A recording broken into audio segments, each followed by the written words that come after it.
Alright, y'all, let me learn you something. I'm using construction paper and some basic little birthday ribbon to make a package like these for ornaments because they're small and I didn't want to use wrapping paper. So it's mostly origami, I think, but let me show you. So the first thing you need to do is figure out how big your base needs to be. So I want my stuff to sit flat. That's usually easier for this size.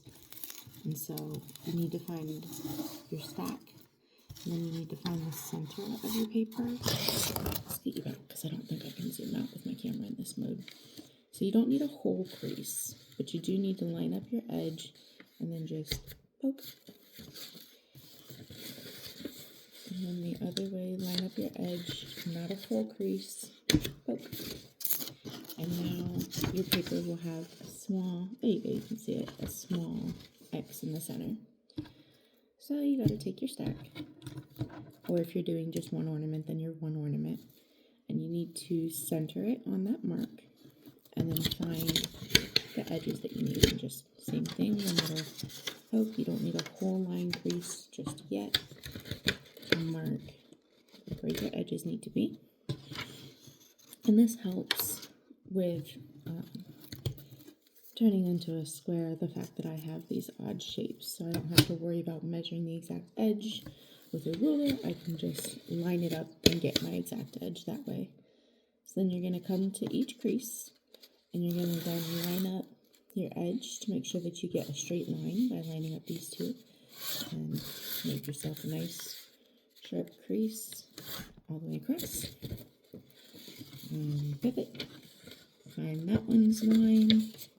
Same thing, line up your edges, make your sharp crease. And a sharp crease you can do, if you push hard enough, you can use your fingernail, or if you have a smoothing tool, like for clay, like a hard smoothing tool. I could show you, but it's across the room.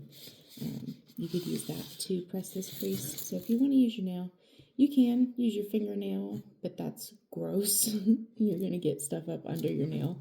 So just use the flat of your nail and push. And you can see how much flatter the spot I did with the nail versus pushing hard with my finger. And like I said, I'm just putting the flat of my thumbnail. It's not necessary to be that sharp. If it makes you happy, go ahead and take the time. This is kind of what you would use for a handmade gift anyway, with handmade packaging. Okay, once you've got your fourth, you then come to each corner where they're uneven. And we're going to fold them outward a little, but you're going to line up the crease from your short side and your long side, making sure that this diagonal crease goes all the way down to the corner. Let me bring that closer so you can see. I've got the crease right here and right here lined up, fold all the way to the corner, and then I can make myself a little fold here. And I'm going to bring that toward the short side, making sure that crease still stays sharp, and then fold this back in half, my little pad, and crease that. So this is our side panel, and they will interlock. But you just got to do that all the way around.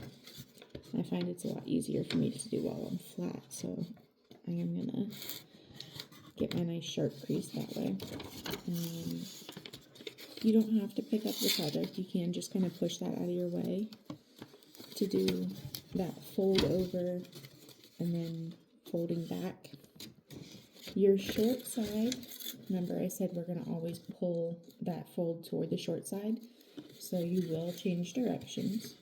But if you fold on your long crease and then just push your short crease toward the long crease, that might be an easy way for you to get it to go the direction it needs to go, because sometimes that's the hardest part of origami, is just that the paper stiffness doesn't want to cooperate with the direction you need it to go. And I'm going to fold it back, sharp crease, and fold it back in on me. I'm trying to show you now that I've lined it up. Now I've got one side.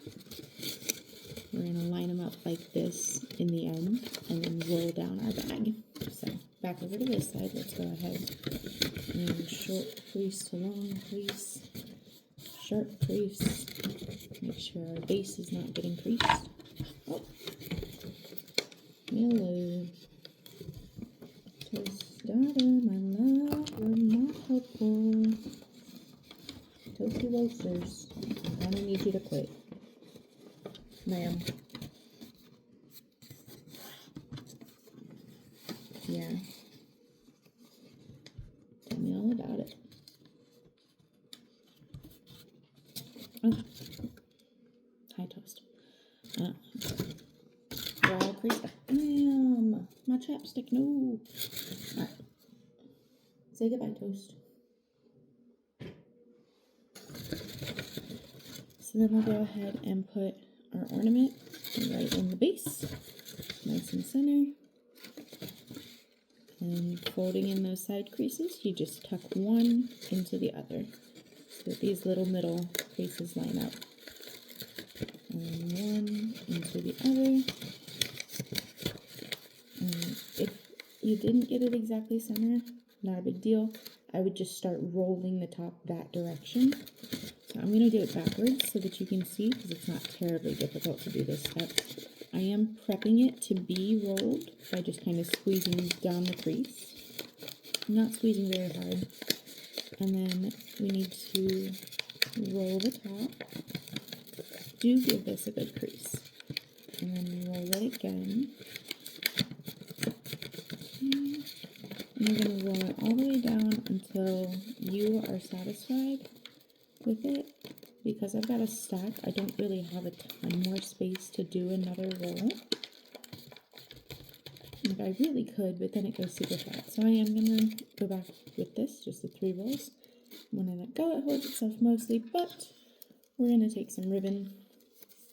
Your ribbon just needs to be twice the length of the package, plus enough room to make a bow. So you put it under the lip, it comes back around, but you can also tie a bow with it. And we are going to go all the way up into these rolls to catch in that first fold. So you can see I'm in that first fold. And then now that I've got my ribbon, I'm going to go really tight again and fold and fold. And then I'm going to take this to the side that's not curled. Try to center my ribbon. You know, I do what I can. If you don't, your bow just ends up off center. It's not that bad. And then I'm just going to squeeze that crease really good and tight so it doesn't try to come undone on me. Take my 2 ends, cross and wrap and wrap. Wrapping twice instead of once helps secure it. And then pick where you want your bow to be. Just kind of move over your folds. And then tie your bow however you tie your shoes. Whether you want to do a full wrap and then through, you want to make bunny ears, it's not that serious. Tie a bow. And it can be left like that, like I did on the green one, or you can pull yourself some tails, tuck one loopy up under the ribbon so that they stay together a bit more. And then you're going to pinch this really tight so that your bow doesn't come undone. Take a pair of scissors and pinch on the blade and run. And pinch on the blade and run. The closer to the cutting inside, you see scissors, the closer to the inside of the blade, the tighter and sharper the turns. If you're further out, it's going to be a softer, looser curl. Then you have a little bow. And then I just like using metallic Sharpie because I think it looks fancier, but you just pen, marker, whatever. And this one is for my ceramics.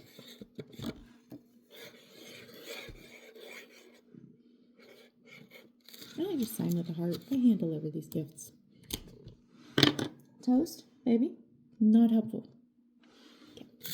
But there you go. Nice, easy, one sheet of construction paper, a little bit of ribbon, and you've got yourself some packaging.